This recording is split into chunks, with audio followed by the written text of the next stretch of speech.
Hello YouTube, welcome back to a new Citizen Tech Talk way of doing things in 2020.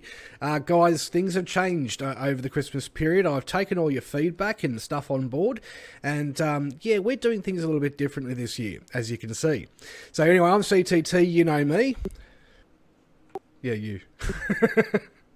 Oh, and I'm InfantryLeadTheWay. Yeah.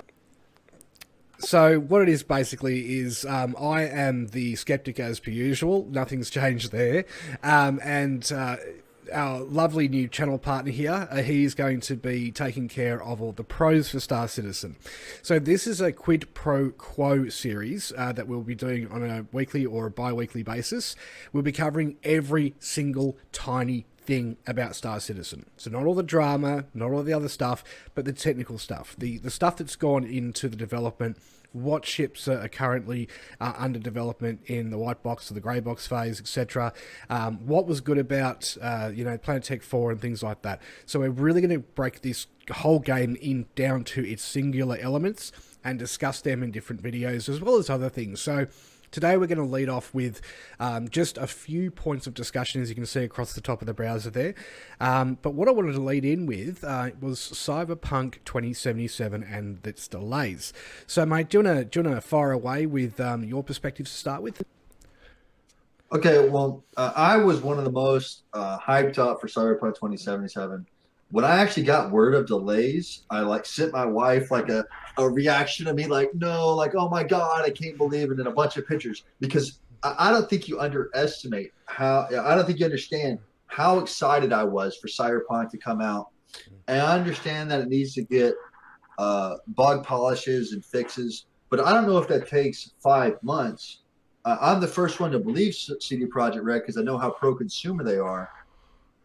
But I've heard a lot of people talk about how Cyberpunk 2077 could have delayed it because of there was 4 games, really big games, all releasing within that same month of its launch window, and I'm sure Cyberpunk may have gotten pretty worried about their sell numbers with all big games all around them, surrounding them. But yeah, I'm really excited for Cyberpunk. I hate that it's delayed. So I'm curious to you, what do you think of the delay? Well, look, Cyberpunk 2077 is going to break all of the PC rules in our society.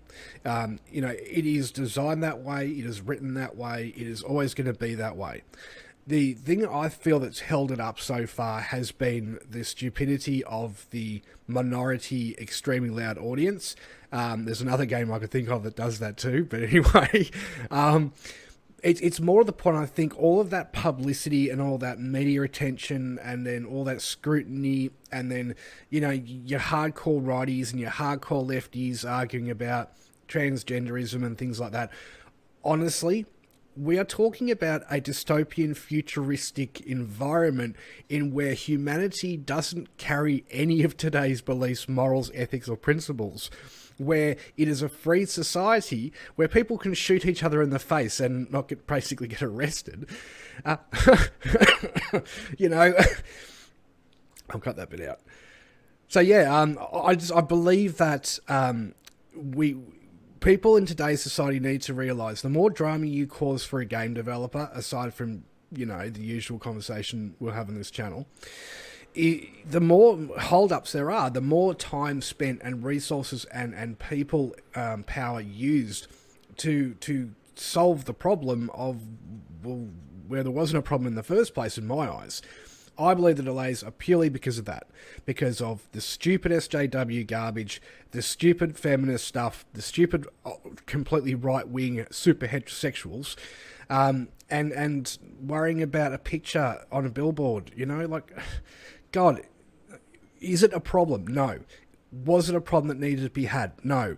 Is it ever going to be a real problem? No.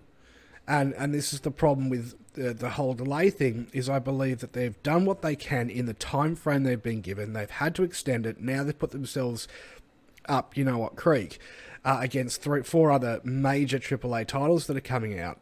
And I believe that if this media stuff didn't happen, they would have probably been able to cut that curve what I think they're going to do now is, my opinion, is with Squadron 42, Star Citizen, Witcher 3, what's another great analogy game that's had DLC added to it? I believe that from my experience with Witcher 3, the Heart of Stone as well as Blood and Wine DLC packs, yes, they were very, very much worth the money and they were awesome DLCs. But I believe that they should have actually come out with the game as well, and not actually been additional add-ons. I feel Cyberpunk may do the same thing with a paid DLC in future to pretty much give you the rest of the gameplay that they've chopped out now. All right, here's my whole question. So, and I've heard you say it about a few other things. How exactly do SJWs delay the game? How so? All the developers are working on their studio. Like the SJWs complain. How does it go from developers working on the game? They come in Monday and they start working on it, but at 8 a.m. there's like a tweet of an SJW talking crap about the transgender and all this and all this. How does Twitter comments equals development delays in the studio? How does that work? Because of all the new laws that have come into place, so look at YouTube, right? The bullying harassment law, which I think is fantastic. It's cleaned up my channel heaps, and it's got rid of so many troll idiots off my channel permanently. But when you look at the SJW stuff, right? So you've got all of these new laws and these new rights activist stuff and legislations that have come in. And a developer has a very strong legal case to adhere to. If they overstep too far and they don't take into consideration the guidelines or borders in which the legislation states that you cannot actively discriminate against X gender, X lifestyle, X sexual preference, X religious preference, etc., then you are up for some pretty serious federal, breaches of law and court cases. Now, CD Projekt Red got the advance of money from their government. They have pretty much survived on a lot of goodwill and a lot of patience from people who want the game, and they are creating something which looks great. It's in my eyes, it's not the game to break all games. It's not the game to rewrite the purpose of gaming, but it does bring in a political element that does need to be adhered to legally, internationally wise. But at the same time, it is also breaking that mold that EA and Bethesda and Activision and whoever else have folded to and allowed, like the Free Hong Kong thing, yeah? Activision and Blizzard got absolutely, their own staff went on strike, yeah? Because it's a human rights violation that's happening in Hong Kong. And the staff themselves went, no, you can't bend to the Chinese because that's wrong. And here's why. We're striking. So you have to appease. This is the thing about game development now, though, too. I'm sure you'll agree on this, mate, is that it is such a political cesspit. And there are so many things that developers can't do that they could have done in past because of these political laws. Oh, excuse me. I'll cut that out too. And that's the thing, right, is that developers can't just make games they want to make anymore in fear of retribution. And that has been a big thing. The Quarterings covered it, even the Good Old Gamers covered it, as well as a bunch of other guys like Dreamcast Guy. He's covered it too. It's a case of walking a minefield just to entertain people now. And that's what I mean by those laws being changing, because you get rid of the bullshit and the we have to take that out of the game because this person had a whinge, like snowflake generation much, right? And it's the gay agenda. It's driving the SJW culture, because SJWs aren't always technically, gay in any stretch of the imagination. They're just extreme thinkers, and they are unreasonable thinkers as well, in my opinion, because they're arguing, like if you go to any college in America, yeah, you walk around the pathways and you'll see all these people having these meetings about, I'm incensed, I'm triggered, I'm so butthurt. But you know what? Living in the real world, mate, you're in the bloody army, right? Do you get triggered and butthurt? No, you go out there and kick some freaking ass and take some freaking names, right? Because that's how the real world works. And I think we need to bring that in for this SJW culture to say, hey, well, maybe we should transcript you into the army and teach you what life's all about, the hard parts of life, the realities that you have to live with to survive in the world. And take away this whole, I'm entitled, me, I deserve whatever I deserve, and I want that for free because I want it attitude. And stop spoiling these kids and allowing them to have this behaviour and get away with it, and stop it, which means then game developers can then make games that are fantastic and gory and gutsy and whatever. And if you don't like it, don't buy it. Don't push your crap onto other people because you are one person out of 50 million that's a bit of a snowflake. You maybe need to get some mental help instead, or, I don't know, some life skills training. You know, there's actually courses you can do at community college for that. Just saying. All right. So first of all, I got to cover.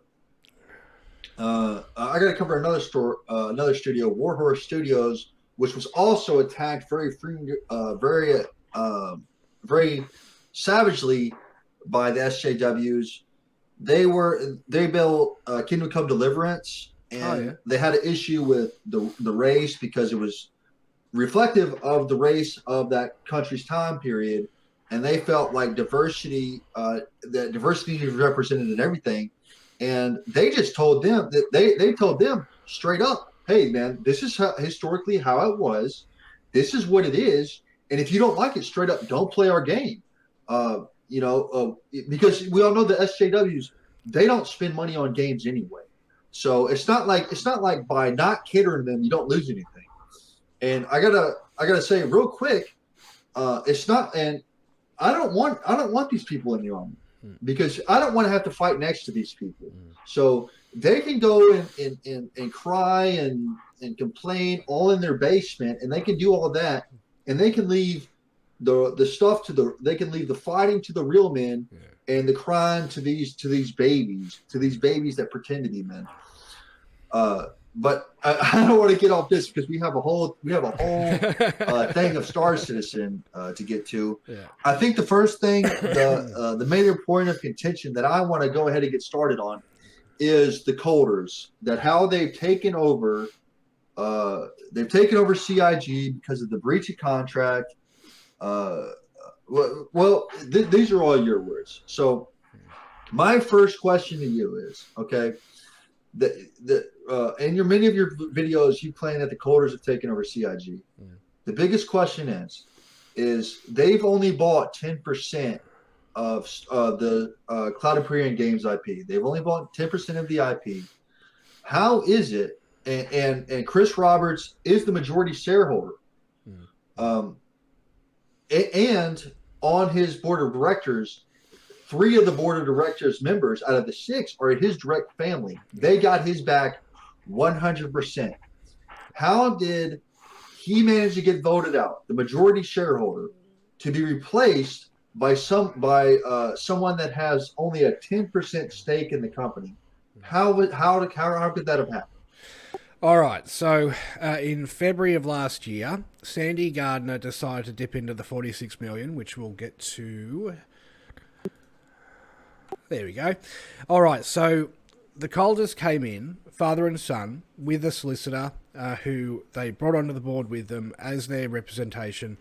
They made a very clear exclusive contract with the directors at the time, which was only Chris and Aaron, at the time, to only and exclusively use that $46 million, not even 1 cent elsewhere, other than the purpose of marketing, advertising, and game capture, so mocap, the actual teaser trailers, etc., specifically only for Squadron 42. Now, as we know, Chris went and bought a $4.7 million mansion last year in the US. He also bought a house over in the Cayman Islands. There's also pre-existing accounts where there is an account in the Cayman Islands, there's an account in the Swiss banks, and there's also a bunch of shell companies that they're using to sift all this money through, right, to avoid a lot of taxes. That's ancient history. Everyone knows that. So what happened is at the start of last year, Sandy, I think once she got onto the board at the end of the year before, she thought, I can do whatever I want now because I'm Sandy Gardner, and no one's going to question me because I'll bite their head off. And that's the attitude that you hear about Sandy Gardner all over the place. Look at Booch's video. The Black Widow Star Citizen says it all eloquently and perfectly. She is not a nice person. And I feel very, very, very sad that she's an Australian born. She really does not represent the Australian people in any way or form. She is the opposite of an Australian.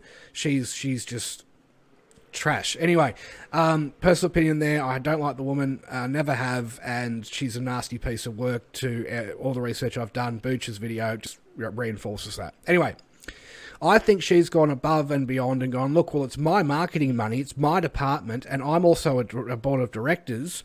I'm just going to do what I want, and no one's going to stop me. That's the Sandy Gardner attitude.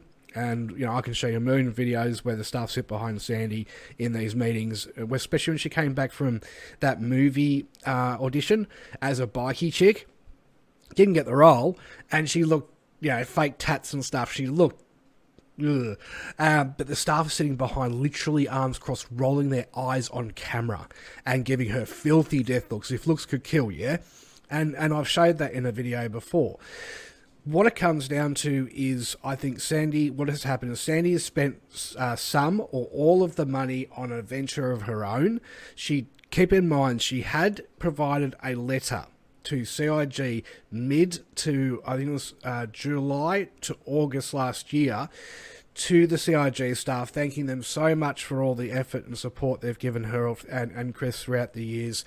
She has decided to now follow more of her Hollywood dream and follow her heart to where she wants to go. She will remain on as a token board of directors director, and where needed, come in and provide service to the board. She has basically said, look, I've given up on everything. I screwed up, and I've got to pretty much make myself, scarce as anything now because I breached the contract with the Colders. My husband is probably is furious at me, and he doesn't think me being part of the business anymore is a good idea, except for a position on a piece of paper. And what Chris has done is he's gone in to take the fall for her. But the problem with that is that as they are family, wife and husband, they are by law under that contractual agreement directors in common of CIG, and that's how a court sees it. Let's bring in Squadron 42 and the UK banks' ownership of IP as well. So, the UK banks, they have 95% ownership of all Star Citizen assets because, as we know, Squadron 42 is purely all the assets, all of them, except for about 5% that have just been made, which is the weather system and Planet Tech V4, are all reliant on Squadron 42. And Squadron 42 is all reliant IP-wise on Star Citizen. So we paid for the privilege to test and basically help them make their game for the purpose of Squadron 42 and its IP asset return on investment, yeah? So the full game coming out, selling millions of copies, and then bring out the other episodes to further the revenue, etc. Bring people into the ecosystem as such to then not force them into SC, but obviously 98% of people have already played through an awesome best space game ever. Best damn space game ever, will automatically want to play the multiplayer universe side of it as well, obviously after the single player campaign. That's the psychology of their marketing. And look, the marketing itself is awesome, and they have done an excellent job, and they've got a great team. Sandy, I don't think at any stage has had any participation other than going on stage and not even knowing what SEO was. Just saying. So what's happened is Chris has taken the fall for her. The Colders have gone, look, you're in serious breach of contract. This is a federal offence between the both of you because it's money laundering and fraud. What we're going to do is we're not going to actually take the company over and take you to court and sue you, because we know that 95% of your asset base is locked up in the UK banks with Squadron 42 or Foundry 42's offices at the time. So what they've done, they've gone, okay, so what we can do in the meantime, after obviously legal advice from their new guy, he's probably said, look, take over operational control of the business, take all over responsibility of assets. So when the game goes retail, then you can get your money back. You can effectively sue them without having to go to court, make Chris a consultant, and remove Sandy from the business as she is the main perpetrator. So what's happened to date is that as of February last year, Chris Roberts, after the first Pillar Talk, went AWOL.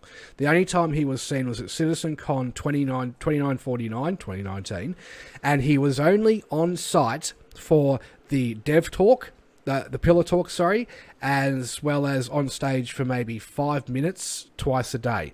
Then, have you heard anything about Chris Roberts since? No. And this is why. Because he has been stepped down as the operational director of the business. The Colders have taken over operational responsibility.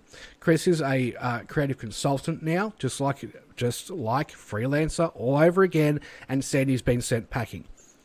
This is why. Because if they sued, they wouldn't get any money, the whole project's over, and everyone loses out. If they do it this way, which is the only corporate business way that it can be done, and I come from corporate 10.5 years, so I know this is how it works. And it doesn't matter if you're in Australia, in America, Britain, or Europe, it's the same industrial law. It doesn't change.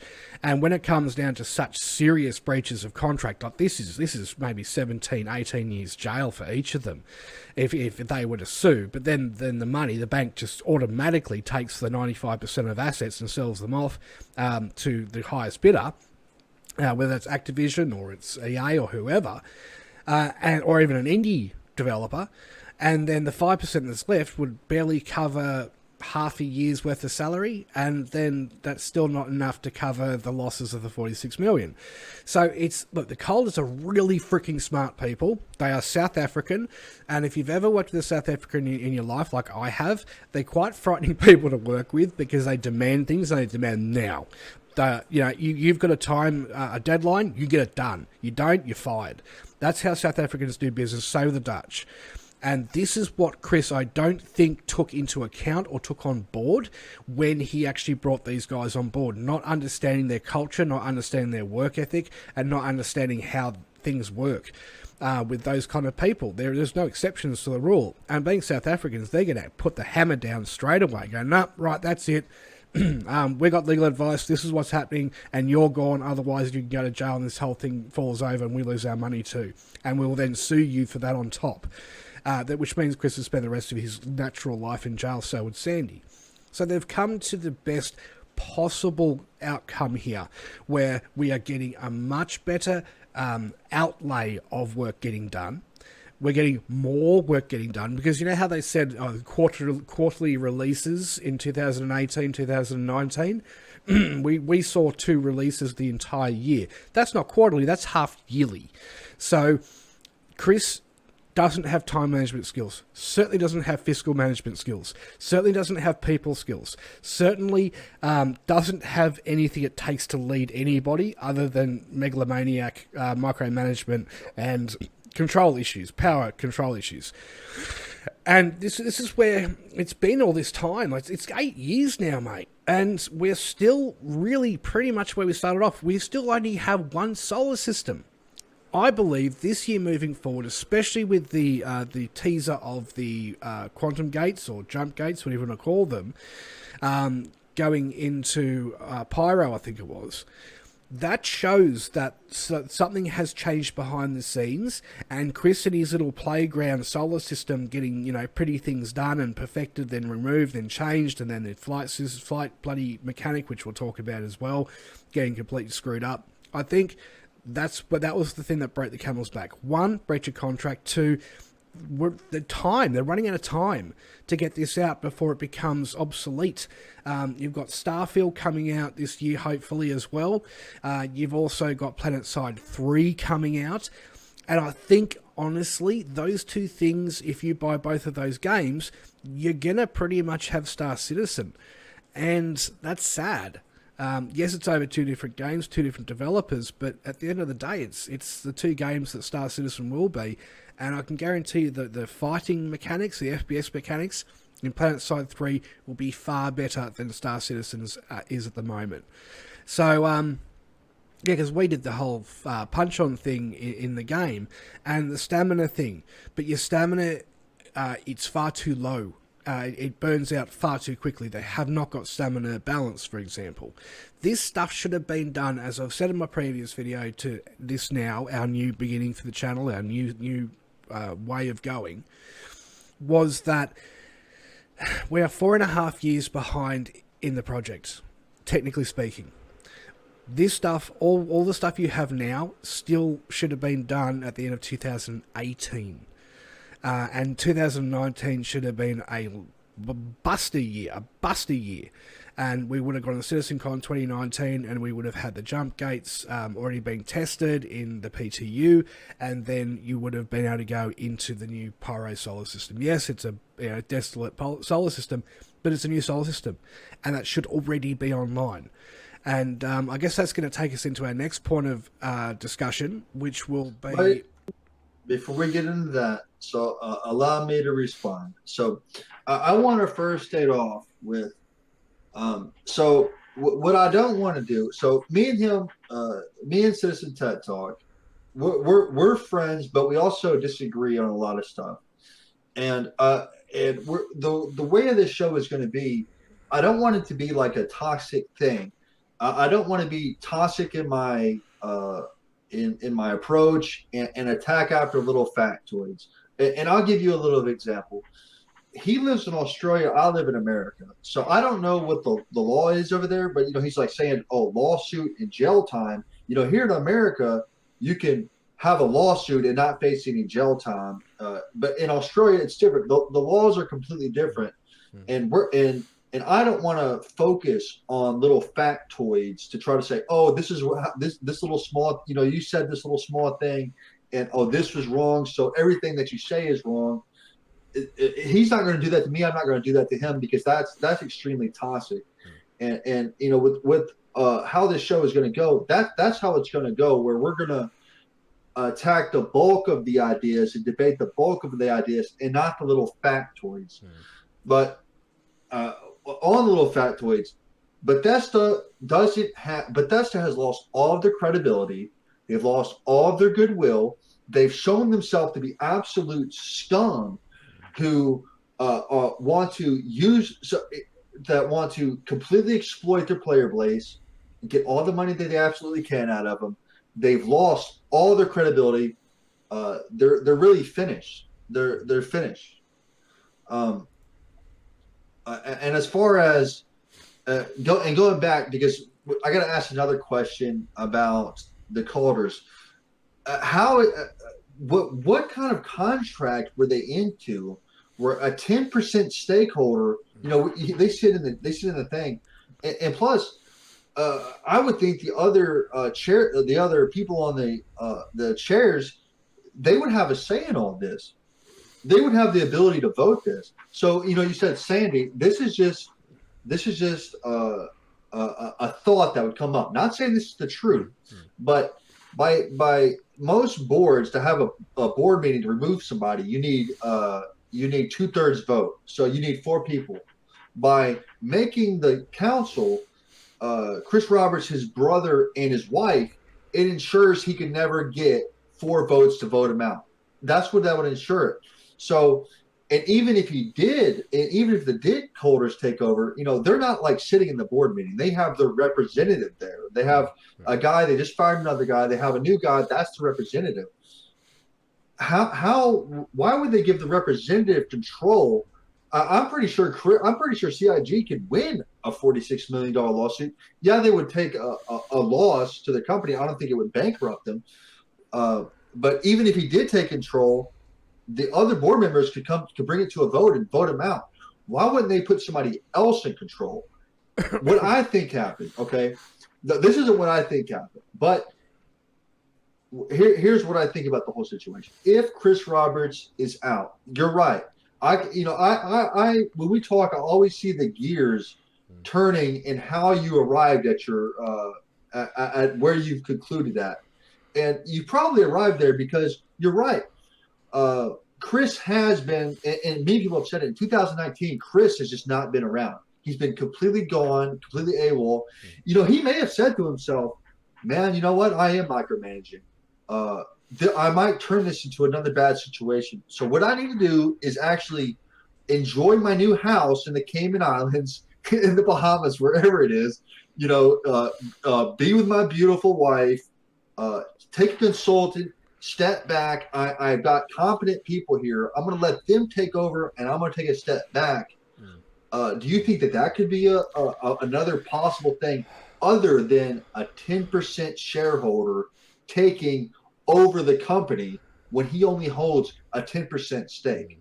Why would nobody in the council would let that happen? Yeah. Nobody in the chairman, Jesus, none of the shareholders would let that happen. I don't think. Do you think him stepping back on his own volition to say, you know what, this might be best for the company. If I stop micromanaging, take a step back and let it go on without me putting my finger in every little thing. Do you think that could be a possibility other than the Colders taking over? Oh, you've put me in a corner here. Jeez, it's a bit hard because if you look at Chris's historical failures and wins, so yes, both sides of the fence, guys. I'm not being an asshole. When he's had his losses, it's because he has not been overheaded. He did ask in 2016, yeah, right? We're definitely a Star Citizen by then. 2016, he actually said in an interview he had actually wished he was overheaded when doing Freelancer 2. And then, you know, by the time it came around, he got kicked off the project by Microsoft. You know, it was all too little too late. The question is then, has Chris actually learnt from history? Has he realised this is the point where I've gone in, I've done the best I can, but at this stage, it's a bit over my head and I need to step back and let more level heads and qualified minds, financially speaking, you know, Gantt chart speaking, milestone aggregation speaking, do I step back at this stage? I've made a lot of money. I've brought myself in several millions of dollars. I've gone and bought 2 houses or a mansion and a house. I've got money sitting in offshore bank accounts, non-extradition stuff. Do I cut my losses here? Like The Gambler from Kenny Rogers. For the younger audience, you probably won't know that song. But you got to know when to hold them, know when to fold them, know when to walk away, know when to run. And hopefully he's at the walk away stage. He had to run before with Freelancer, and he didn't get to run. He got his legs chopped off by Microsoft. Maybe fingers, toes, eyeballs, whatever else you can possibly imagine crossing, he has done that this time. He has shown some maturity, some level-headedness, and maybe finally taken advice. I don't believe it would have been from the management team. I believe it possibly could have been from the Colders as well, saying, look, Chris, you've done a fantastic job. You've burnt yourself out. You've done your time. Let us finish it off in the business sense. You've put it all together. Now we've got Lego pieces as they keep on talking about snapping this together and connecting that together. Let us just finish off from a business standpoint to get things in on time, get things done in a more structured way, and let you sit back and enjoy the fruits of your labour. I hope to God that's what happened. I hope to God that Sandy's spending that money. As you said, it was just like, oops, you know, and look, we'll forgive you, but I think you need to have a break and step back from the project now and let us take over and finish it for you so we all get our ROI and profit margins on top. If that is the end case scenario and you're right with that, I would be super happy because that means no one gets sued or goes to jail or banks, you know, take it the entire game and sell it off in pieces. It's just, I'm not being pessimistic, but I am being skeptical based on track records and actual past historical evidence of his behaviour and his motives. Does that answer your question? Yeah, it does. And as just a devil's advocate, and this is not saying I believe this, but if if Chris actually was, if Chris, I don't think he can be removed from the project because he's a majority shareholder. Because even if he is removed from the project, they can't just take all your shares. Those shares, those are belong to him.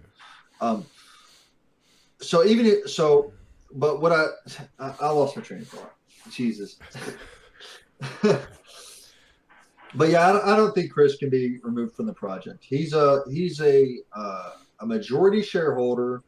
You know, I think even the coders, I think they were video and music producers. They don't really know how to produce a game because I don't think they've ever done that. They may have done it in the past. You may be able to give examples of it, but from my knowledge, I don't think they have. And I don't think. I think there's more competent people on the board of directors that can run the project other than the guy representing the coders. Oh yeah. That's why I don't think the coders have taken over. Yeah, personally. Yeah, I get where you're coming from, but I think that's why. Well, what the angle I was trying to get at is the operational control. So they're not doing it themselves, but they are overheading and overseeing milestone aggregation, Gantt charts, looking at performance ratios, looking at people getting things done. And that's from the business aspect. That's like any business. You can walk into any corporate office, you'll see different departments have performance criteria, KPIs in some cases for salespeople, for example. And then you've got other group projects that have deadlines. And if those deadlines are not met, you're looking at losing hundreds of millions of dollars with a client, or losing a client that's worth billions of dollars in a day because people didn't actually meet the time constraints that of the window of availability. Yeah, I'll get to you in a sec. Fighting at the bit. To actually get that done, and the client goes elsewhere and goes, look, I've got a tender from somewhere else, and they came in on time. So it's the same with this. I think the Colders are coming in with a corporate attitude where Chris was in a development attitude. Could you willing to take a step back of Chris Roberts has been kicked off, he's been removed, and they've taken over. All right, as I've said, the past of the Colders, it's in production. Could you can you take a step back and take the possibility that the Colders haven't taken over the project, but they have taken over a large role in the production? They said, all right, our goal on the board of directors, our interests, we're going to take a lead role in production. We have all these years and we built our fortune in production. Let us take a lead role in this. And that was given to them. There was no ill will. It wasn't forcefully given. There will be no lawsuit, none of that. It was just saying, hey, we're really skilled at this. We can bring a lot of value to production because we produce music, we produce video. Let us take a lead role in that. Could you take a step back from to that he's been removed and the Chris Roberts is incompetent to we have valuable skills in production. Let us take that over. And they say, all right, you know what? Let's give you a larger role in production of the game. What do you think about that? I would love for that to be true. But I still stand by the track record. History repeats itself. Look at all the world wars we've had. Look at territory being taken by one country, then taken back by another. It's a forward and backwards. Humans are creatures of habit, and unfortunately, I believe that Chris has either been advised to step back in fear of financial retribution, or the Colders have just reasoned with him and said, you've done your bit, it's time to step back, still be a creative consultant, keep that feel, that heart and soul in Star Citizen, because without you, we won't get that. We'll get something sterile, like EA Battlefront 2, for example, when that first came out, if you remember that.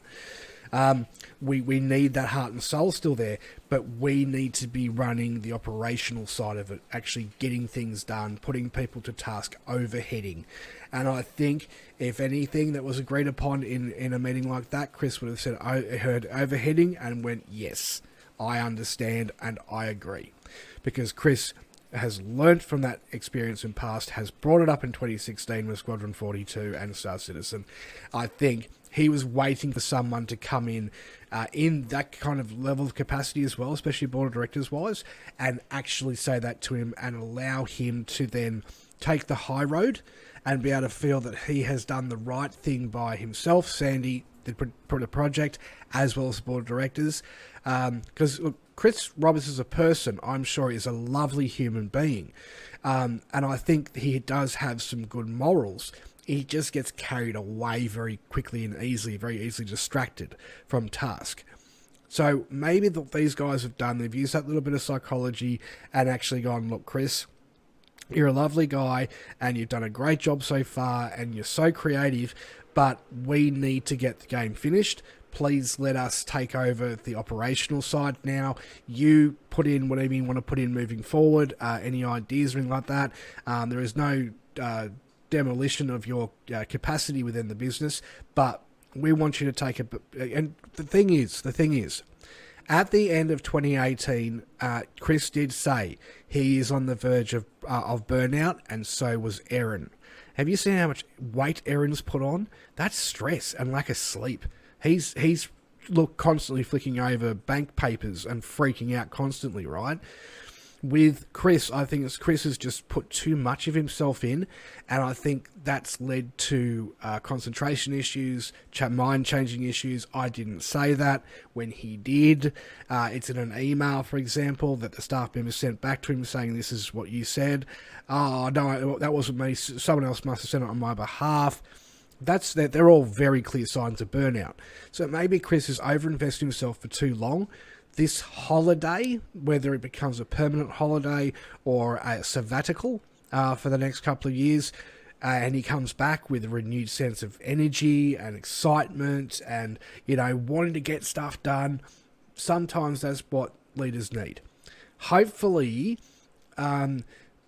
Chris is just taking a break, yes. Hopefully, Chris didn't get kicked off officially like that, because then that's going to lead to some very severe issues later on down the track financially, litigatively, and so on. There was a breach of contract by Sandy. Maybe the Colders have gone, look, Sandy's the one that actually breached the contract because it's for her department, marketing. Chris, you're a husband. You should have known better. So, Chris, how about you take a break, and Sandy, you're off. Goodbye, Sandy. Because no one's seen anything of Sandy from 2017 or end of 2017 onwards. She is gone. So I'd say she's been officially kicked off, hence why that internal letter to say, look, thanks everybody, yada, yada, yada, I'm off to do some acting, because she's not welcome in the doors anymore. She has been banned from CIG offices for good. That itself is an excellent move forward, because a marketing manager is a very easy person to replace. Where, someone like Chris and his creative talents is not.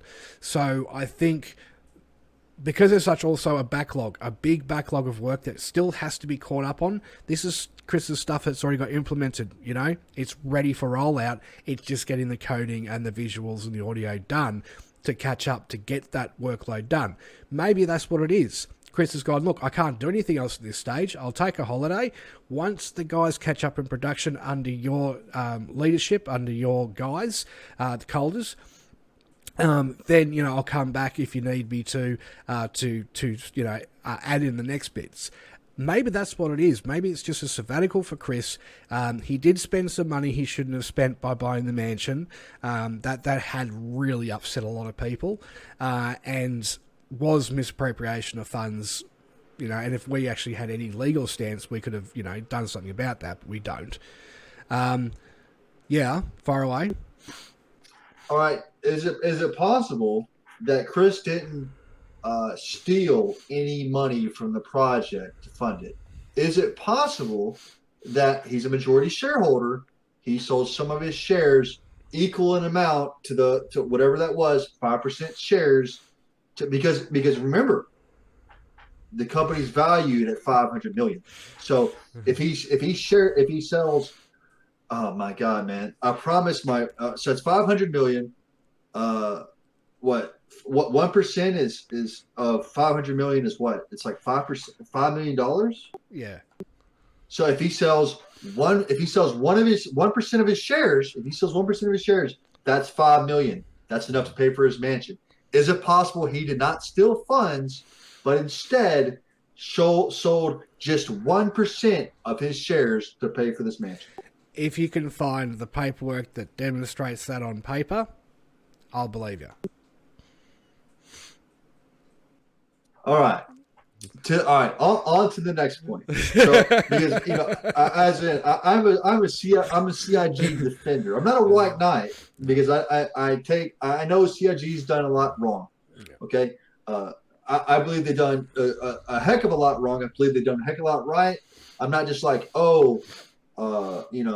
CIG's awful or they're great. I'm overall big picture. I'm on CIG's side.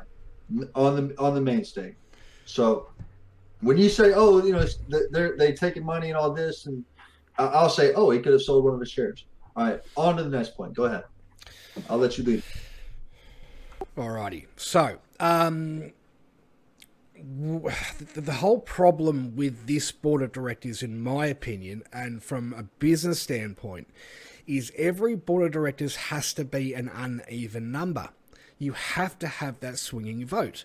And if anyone's ever in the audience here worked in the corporate world, or even in a medium business, you have to have a swing voter on your board of directors. You have to have a swing voter in your department managers or your executive team. You have to have that uneven number because, as you said yourself, mate, that there's 3 and 3. Guaranteeing that Chris can never get voted off, right, from a statistical standpoint and a bureaucratic standpoint, etc. That is not technically a proper board of directors. There has to be a third party representing themselves as a third party investor. So, that person that could have bought 1% of shares, for example, that has to be on the board to be the swing voter. That's how a board of directors works properly. And you never have an even number on a board. You just don't. It creates so many nightmares, and like this has now, right? But yeah, Sandy Gardner, Mark Nishi, yada, yada, yada. Look, we've got a lot of names and people that have really never, ever, ever done any of this before. Chris really hasn't developed a game completely himself before. He hasn't done an indie development. He's always had a team or been part of a team. And then the Hollywood stuff, which we won't go into because that's just, wow. A couple of good movies, but the rest, whoa, like Caddyshack, whoa. Wow. But that's the thing. Chris has a historical instance of loss compared to statistically win. And it's a numbers game, yeah? And that's been my argument all along, is that history does repeat itself. This happened with Freelancer, and you're seeing a lot of kind of similarities and correlations between Freelancer and Star Citizen now, and it's not looking good. But let's kind of not stickle on this. Let's move forward. What do you reckon? Yeah, we can move forward. I would say if they have six guys instead of 7, I would say it's because they haven't built their own company without a publisher. It's like all of this, Star Citizen as a whole, it's all new territory. Some of the tech, somebody said, server meshing existed in some other type of app or in some other type of computerized type thing or somewhere else in the tech world. Yeah. Dynamic server meshing has exist. Fair enough. But the things that are in Star Citizen right now, some of the stuff, it's the first time you've ever seen this type of tech. When I always use the example, when a ship does a loop-de-loop in a video game and you're freaking walking around in the ship, going in, getting in turrets, getting out of seats and all that while it's doing loop-de-loops, you've never seen that in a game. There's plenty of stuff in this game that you've never seen before, and it's brand new. They're dynamic server meshing. We're revolutionizing everything, so it's just on a whole other level. So, and it's all new. That's the big thing. It's all new. Just like this company's new. the experience in running a board of directors, that's all new. I don't think any of these people, maybe they have been on a board of directors, but never a board of directors on their own accord. Like a board of directors with a publisher, Boogeyman, he's right here and he's watching down and holding the strings to the puppet saying, dance or we'll take control of your game away. That's not here. It's all new. All right, go ahead. Yeah, I totally agree with that. But the rule of thumb in this case, as they are the developer and producer, they need to have an odd number on that board. They need to have another shareholder on there who's a representative as an independent. It's the only way they're going to ever really get any major decisions made. And I think that's what it is. It's a bit of a Ponzi. I hate to say the word Ponzi board of directors because it's a stalemate either way. I know I fucking hate that word with passion because it's just so politically incorrect. But oh crap! There goes my mic. See how pissed off I am about saying the word Jesus. But no, I think it's a bit of a rigged board, and they need a third independent party on the board as well to be able to swing those votes for the betterment of the game itself, not the board of directors. Real quick, yeah.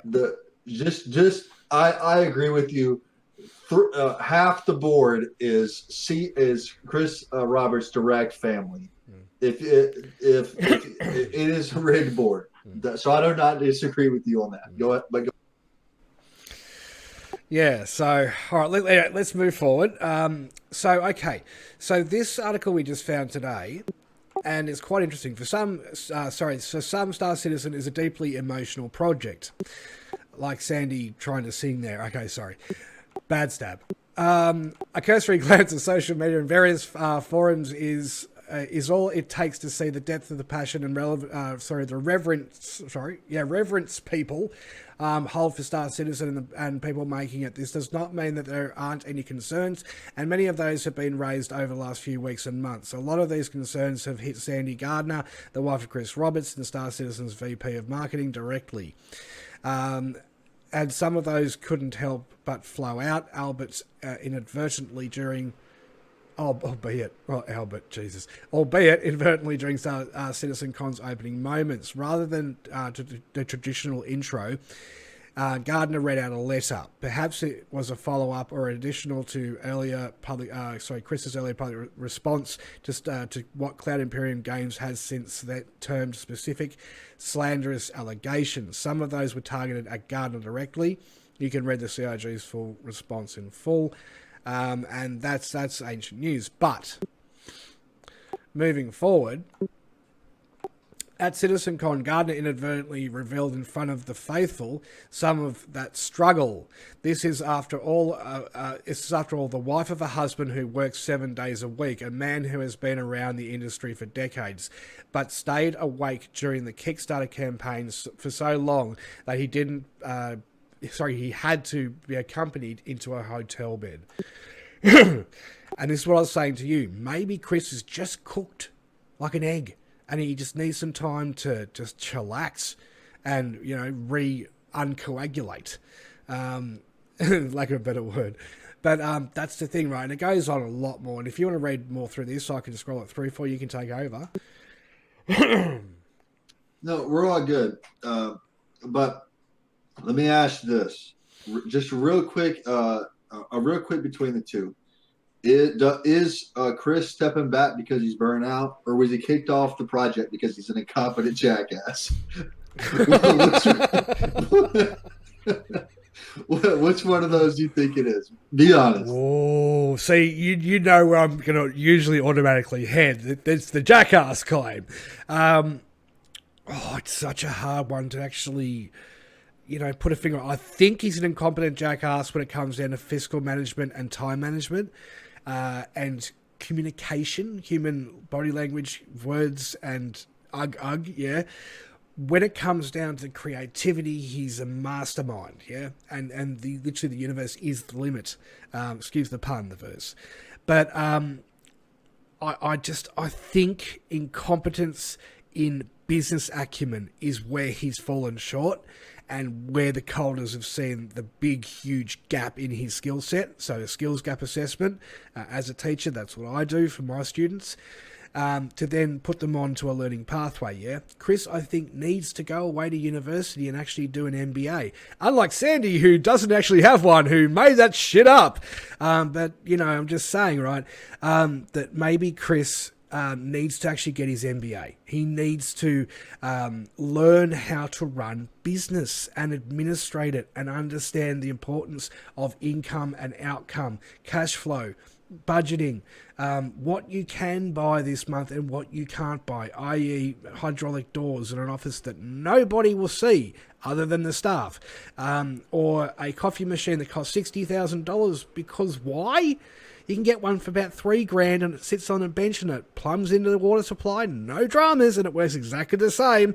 And was a $40,000 leather lounge, the big white one, in the square, in the horseshoe shape, $40,000 Italian leather lounge. Why? Why did you need? Oh, plus the coffee table that's in the middle, that ugly, horrible thing, that costs about $16,000. Why? Did you need to spend that much money? No. Could you have bought some stuff from, I don't know, Walmart? Yes. Why? Why did you spend a stupid amount of money on furniture? This is what I'm talking about, is not counting the pennies properly, not being realistic, looking at the money and thinking, oh, there's still more in the bank, we'll just spend it. It's incompetency in that respect and jackassness in that respect too. And I just believe Chris should have, from the very beginning of this project, put in an MD, he the CEO, behind the MD, calling the shots, but the MD running the business on a daily. That's how this should have started, and Sandy never brought in. No, never brought in at all. Just a quick question. So, how do we know that they actually hired contractors to build the door? Do we have evidence that actual contractors were hired in and brought in to build the door? And it wasn't just like a bunch of backers that said, hey, we're so passionate about the project, we'll come to, you've seen the gifts that they get. That we're so passionate about the project, we'll come in and we'll build a freaking door for you. We know how to do it. We'll come and build it because we love it. Let us come build this for you. And for the coffee machine, Chris, he likes extravagant things. You've seen the pictures of him with the mansion. You've seen the pictures of him with the yacht. How do we know Chris didn't bring that damn coffee machine from his house? Because he didn't know it to start with. The coffee machines were just a show of extravagance. They didn't need to be that expensive. They just don't. All it is a heating element that heats water up in the bottom of a pressurized steam system. A coffee machine is a very, very simple thing. And that's the thing. It's just a bunch of brass valves and stuff as well on top of that. It's what it looks like on the outside is all pretty. In the inside, it's a very elementary piece of technology. And that's the thing. I think just it's that wanting to live above his means issue. He's not living in a normal reality that normal people live in and go, look, yes, I could buy a $60,000 coffee machine, but why would I? Oh, because you can. Yeah, but that $40,000, $50,000 you can spend on something else like a car, just saying, brand new, drive away. That's what I'm saying. It's not appropriate use of money. But you're saying that. But two concierge backers who spent over $1,000 on spaceships are the ones saying that. So sometimes people just like extravagant things. I mean, where's the proof of them unboxing that? I've never seen an unboxing video of saying we're unboxing it. We bought this. Here it is. How do we know that it wasn't sitting in his house unused because he just likes freaking, he's a coffee enthusiast? I'm not saying that that's the truth. I'm just asking the question. How, like you said, the mansion, how do you know that wasn't bought with his shares? How do you know the coffee machine wasn't his? How do you know that the lounge wasn't a donation from somebody who owns it and who's really passionate about Star Citizen that spends like $20,000 and they just love CIG just so much?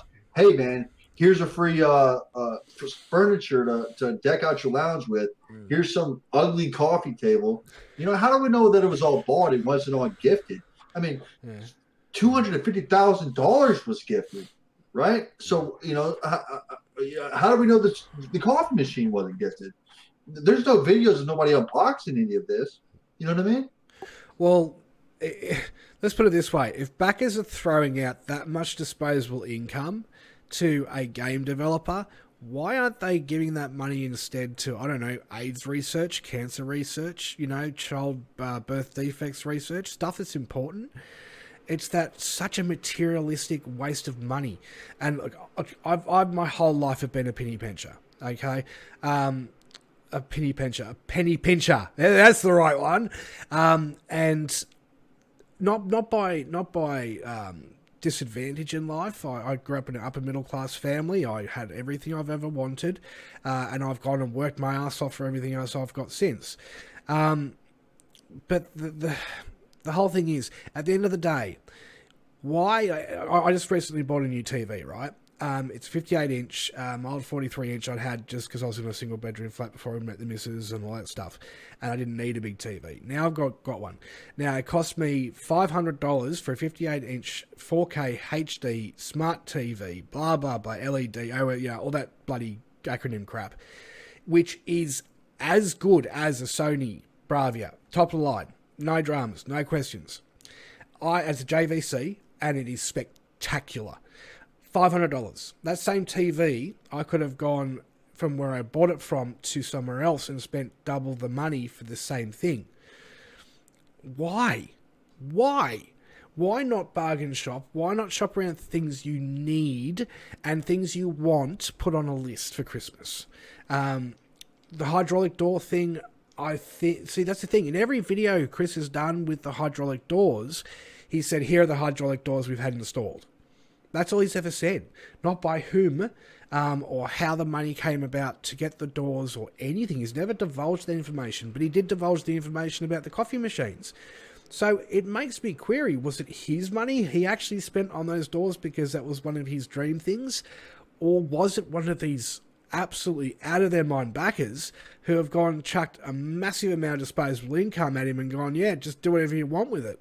If so, maybe that person needs a bit of a morality check for wasting so much money on material crap instead of giving it to people who need it. I don't know. That's just me morally. I'm very old school. I mean, come on, there's a whole exotic car market where the whole market is about spending $100,000 on a car when you could go get one for $1,000 that has the exact same function of driving you from place A to place B. So, I mean, just people spend money, we can't take this money with us when we die.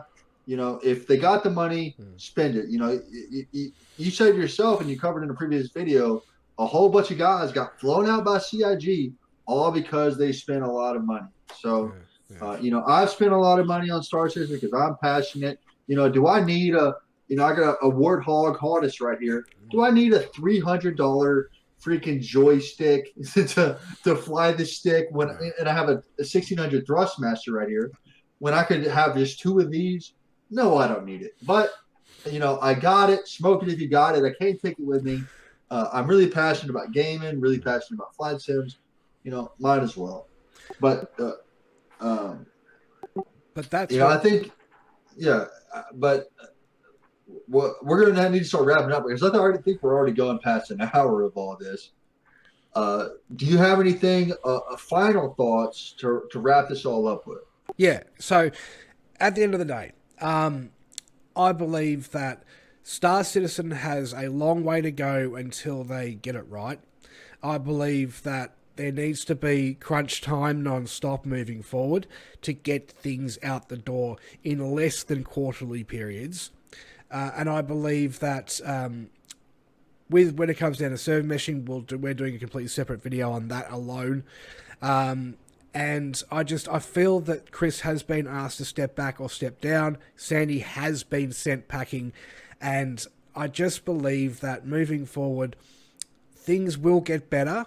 It will take time, but hopefully now less time than it was going to take with Chris running the show and Sandy running marketing. What do you reckon? Well, I think I agree with you that there needs to be a little bit more prudence. I think that the team taking off, what is it, 10 days or whatever ridiculous break they take, I just think that's absolutely ridiculous. Just from a working man standpoint, it's just so ridiculous that, you still got 500 employees. I don't know how many of them are taking this break, but it's always a misconception, thing that's like, some people say till January 20th they don't get back into the full swing of things. They don't need that more of a break, okay? Uh, they don't need to crunch per se, but they need to do their job. Go into the office, uh, sign in, and do your job until it's time to go home with no mucking about. No mucking about. Just do your job. Knock it out. Execute. Produce. Go. Uh, just that. Yeah, well, that's the thing. What I mean by crunch is to catch up the delay in the actual project and the actual workload that has not been yet completed to bring it to actual up to schedule. But then after that, yeah, obviously just have that work ethic moving forward. I don't think they have the capital to crunch, because I think maybe you can agree. I may be mistaken, but I think the financials show that they actually lost. They made more money, but they actually lost. They actually lost a little bit more money than last year. They made more money, but they didn't put as much in the bank. Yeah, they can't afford the overtime to crunch. They can't afford it. They have to keep going without the crunches in, because they're not getting in the capital to afford the overtime to crunch. They don't have the big budget like what the other studios have. Everything that they get either comes out of our pockets or comes out of investments that they can accrue by selling part of their company. Yeah, totally agree. I guess the lesson that CIG I think still needs to learn, though, at the end of the day, when we're talking about fiscal overheads and salaries, is they can cut down their overheads by 1/3 by removing all of the young college leavers and just replace them with some veterans. Pay the veterans a good salary. It's still going to be overall 1/3 less of your overhead costs each year, and those people can do the work of two young people who have just kind of finished their studies, because they have knowledge, they have wisdom, and they have all these tricks that these kids are still having to yet learn already under their belt. So getting better quality work done in a shorter period of time is a much, much higher prospect than keeping all these young kids on who you're paying, peanuts to. It's the horse and the cart. Which one's leading which? And I think until CIG realises that, they've got to spend some time on the culture of the business, employing better people, or not better people, should I say, because I'm sure these kids are great people, but more qualified, experienced, veteran people. Pay them a good salary, cut down your overheads for your chaff of your staff that you've got as well. Start cutting people who are not meeting KPIs, as what I mean by the colders. And just get it done, guys. Like everyone in the audience, for pro and con, and I'm sure you will agree yourself, mate, we're all getting just a little bit pissed off by waiting this long for nothing. Well, we have been waiting a good long bit. I mean, I've been pretty excited, but here's the whole thing. All of it's, for me personally, all of it's turning around. If you're paying attention to the patch notes, you can see the patch notes are getting bigger. It's getting like, all the bugs, more bugs are getting fixed. Just the recent patch notes of medical gameplay being added. The Cutlass Red is on the way. The Karax on the way. The fact is that this year will be the most exciting and most robust year for Star Citizen, without a doubt. The most content's going to come. The biggest blowout's going to come. The pyro system's coming. Server meshing might come. A lot of good stuff. Socks will be implemented. We're finally going to get more than 50 players in game. Really exciting stuff. Right, exactly. And when we mean server meshing, it's static server meshing, but we'll discuss that in the next video in a lot of detail and explain the differences between static server meshing, SSOCS, as well as dynamic server meshing with escalation and so on. What do you call it for servers? I don't know. Scalability. Yeah, There we yeah. go. All right, guys. Anyway, mate, is there anything else you wanted to wrap up with? No, it's a pleasure, and as I said, this is proof that I fundamentally disagree with a lot of stuff Citizen Tech Talk says when it comes to Star Citizen. When I watch his videos and it's like this is the end, server mesh enrolled where Chris Roberts kicked off from the covers, other people are taking over. I disagree with a lot of stuff that he says. He disagrees with a lot of stuff that I say. We're on completely different sides of the aisle, but it shows that we can get together and we can laugh, we can have a good time. And just because two people disagree doesn't mean I need to go dox him and leave death comments on his stuff and call him garbage and talk trash about him and go around the community crapping on him. Hey, man, I disagree with you. If you're a reasonable person, you can just be able to say, well, you know what, I disagree as well. Well, let's talk about it. And that's what this is. Coming together, talking about it without being toxic. Doesn't have to be toxic. And I hope a lot of the community that are out there going into these Discord channels, causing all this toxicity, all of this, talking on the trash, banning people, having breakdowns and all the psychotic craziness. Just, hey, man, we're all adults at the end of the day. Let's act like adults and let's just talk. Star System Tech Talk. Now there's talk. Now we're talking.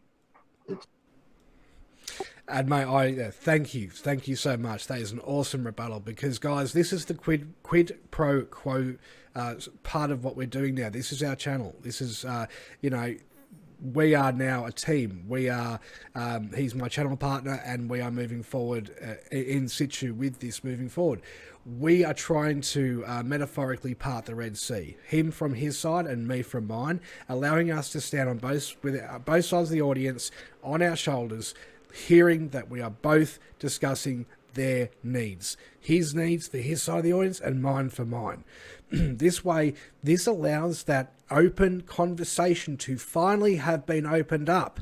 And I've asked you for so long to do this with me, and it just happened to have a top lad from the US come on and recently subscribe and ask me some really intellectual questions, and I threw the idea at him, and we have got along fantastically since.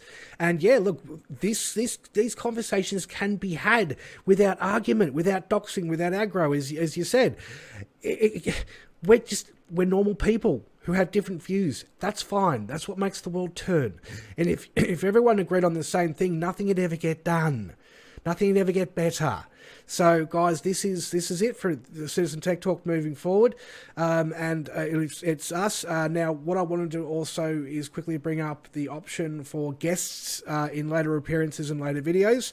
So, at the end of this video, in the comments section, if you are interested in registering your interest in becoming a channel guest for the day or for the episode, or you want to do several episodes with us, for example, as a third component, maybe the neutral, the devil's advocate, we would love to have you on once we've got a couple more episodes out, just to kind of give you guys the baseline of how our format works and so on moving forward.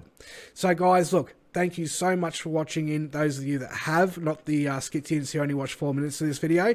And look, all I can say is we've had a great time today. And look, this is CTT, and this is me, and peace out. And I'll catch you in the next one. And Infantry lead the way. Peace out. Peace out, guys. Cheers.